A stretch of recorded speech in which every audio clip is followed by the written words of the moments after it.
ডাঙৰ খবৰ লৈ আহিছো এই মুহূৰ্তত বাস্তৱত বন্ধ নহয় মদৰ দোকান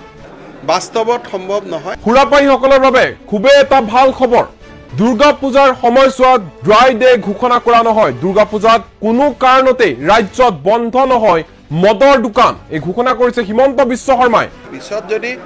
কিবা কাৰণত ড্ৰাই ডে দিলে ভাল হয় বুলি ভাবে সকলোৱে আমি চাব পাৰো এক্সিডেন্ট পইণ্ট অফ ভিউৰ পৰা বহুতে ধৰ্মীয় কামতো মদ ব্যৱহাৰ কৰে যাৰ বাবে মদৰ দোকান বন্ধ কৰা নহব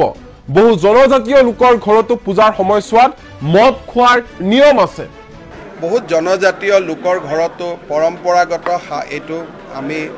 খোৱাৰ এটা নিয়ম আছে বহুতে ধৰ্মীয় কামতো অসমত মদৰ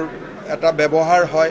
ইভেন আমাৰ কামাখ্যা মাৰ মন্দিৰতো আমি কেতিয়াবা ব্যৱহাৰ কৰোঁ গতিকে এই বিষয়টো অলপ এনেকে পতা কথা নহয় মদৰ দোকান বন্ধ কৰিলে বৃদ্ধি পাব চোৰাং মদৰ বেহা ৰাইজে বিচাৰিলে পূজাৰ সময়ত এদিনৰ বাবে দিয়া হ'ব ড্ৰাই ডে যদি ৰাইজে বিচাৰে অন্যথা কোনো কাৰণতে ৰাজ্যত ড্ৰাই ডে ঘোষণা কৰা নহয় দুৰ্গা পূজাৰ সময়ছোৱাত এখানে স্পষ্ট ৰূপত উল্লেখ কৰিছে মুখ্যমন্ত্ৰী হিমন্ত বিশ্ব শৰ্মাই